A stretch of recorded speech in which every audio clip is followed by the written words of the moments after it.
Legal. Agora eu vou explicar para vocês um protocolo específico, né? Porque nos protocolos anteriores nós tínhamos o que ali? Nós tínhamos algo muito simples. Agora eu vou falar um pouco sobre janela deslizante, tá? A janela deslizante, isso aqui é interessante. O que uma janela faz? Ela abre, ela fecha. Assim.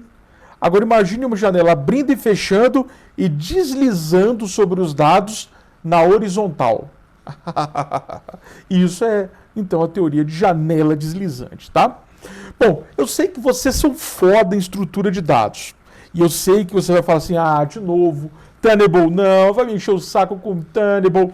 Não, cara, não tá no livro do Tenable. Na verdade tá.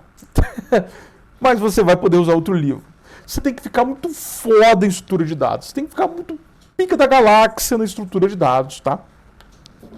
Todo o funcionamento de um sistema, como eu posso dizer assim, o comportamento de um sistema, o comportamento, como que é o comportamento de uma chamada de um método bloqueante, sobre a questão de falta de espaço na memória, que algoritmo ele utiliza, que estrutura ele utiliza, tudo é estrutura de dados, tá? E algoritmos. Só para vocês terem uma noção, se eu preciso de uma estrutura de dados para ficar em um registrador muito pequeno, mas para armazenar uma quantidade de dados infinita, dá para fazer isso? Dá. Chama-se lista circular com ponteiro de escrita e com ponteiro de leitura. Se você monta esse tipo de estrutura de dados, você consegue naturalmente, né, em um registrador muito pequeno, ter ali uma capacidade de armazenamento ilimitado. Tá? Lógico, brincando de bloquear e desbloquear as threads de leitura escrita. E aí você vai controlando, que é o problema do produtor e do consumidor, que você encontra lá no livro do Tenable. Ele vai falar lá o problema do produtor e do consumidor, né? Espero que você tenha lido tudo, que você esteja afiadinho aí com os livros teóricos, tá? Então você pode obter uma transmissão de dados do tipo full duplex, definindo 2 canais de comunicação, naturalmente, cada um deles usando um enlace separado, tá? E cada enlace, naturalmente, é dito, então, como um canal direto, tá? E outro um canal reverso, tá? Então, imagine que eu tenho 2 canais, certo? Um canal só de ida e um canal só de volta. Então, vamos lá. Aqui eu tenho o transmissor, repare que a janela está fechada e o receptor, a janela está aberta. Isso é uma lista circular, tá? Aqui a janela está fechada.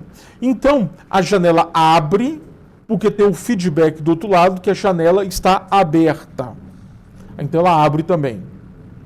Transmite os dados. Repare, os dados foram transmitidos. Mas ele não fechou a janela 0 ainda. Por quê? O outro lado vai receber e vai avançar a janela. Vai escorregar a janela na horizontal. Vai mandar um feedback, o feedback vai chegar e aí eu vou fechar a janela. Vou repetir. Aí ele vai abrir a janela, vai transmitir para o outro lado vai, na verdade, deslizar a janela de recebimento, vai mandar um feedback que tem janela aberta, que foi deslizado com sucesso, e vai fechar. E isso vai, né, naturalmente, andando aqui e escrevendo no registrador. Ele vai escrevendo. Se você olhar, isso aqui é uma lista circular. Ó.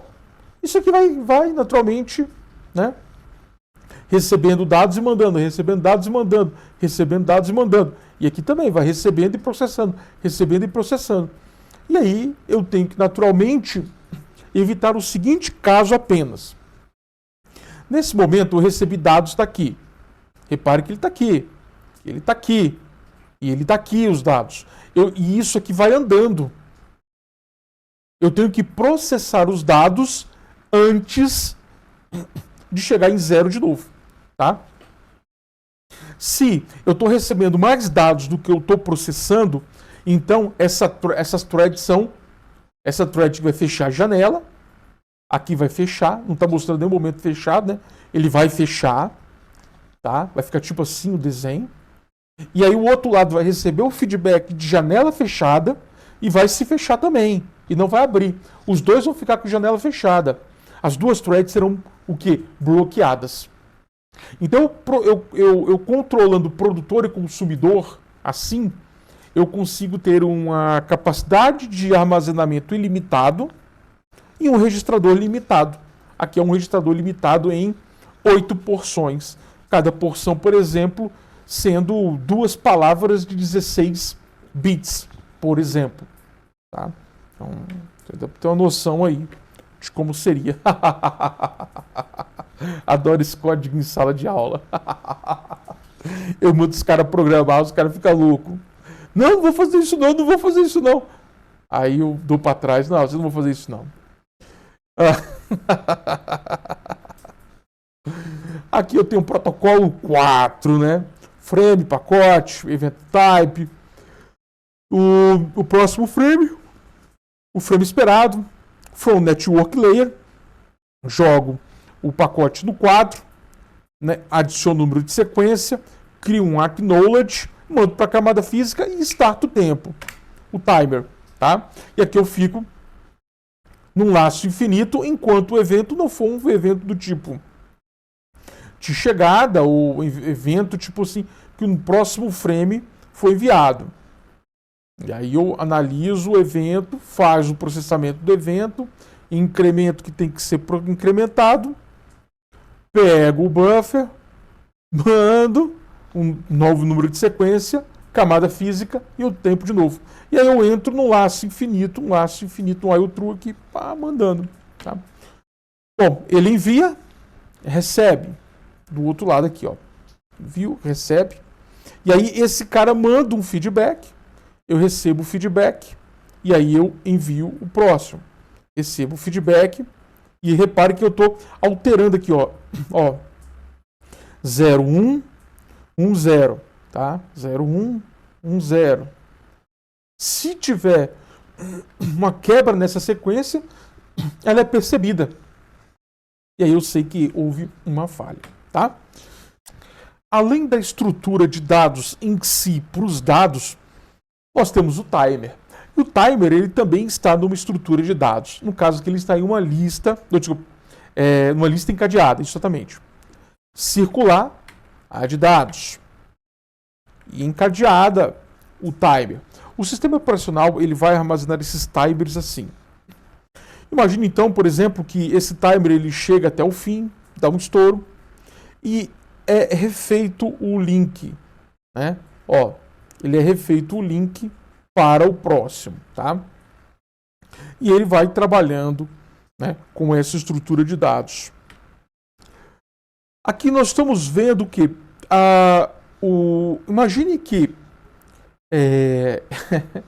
eu tenho um satélite, certo? Um satélite ele está fora da defesa do nosso planeta. Como assim? O nosso planeta ele se defende com 2 campos eletromagnéticos muito fortes, cara.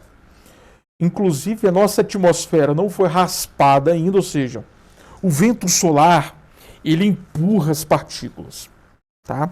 Ele faz uma varredura elétrica. Então imagina elétrons passando e ionizando e movimentando a matéria para mais longe do Sol possível, tá? Nosso satélite está nessa merda toda lá. Nosso satélite está lá, certo? E isso é muito caro, você manter uma memória no satélite. Então, vamos imaginar primeiro um satélite sem memória. Eu mando 0, o 0 chega, acknowledge 0. Repare que quando o acknowledge 0 chega na Terra, tá invertida. Ele chega, a Terra está mandando 3, né? Porque tem um tempo para chegar até lá, né? 1/4 de segundo. Tá? 1/4 de segundo. Então, mandou o primeiro, chegou o acknowledge. Repare que mandou o segundo, acknowledge. O terceiro, falha.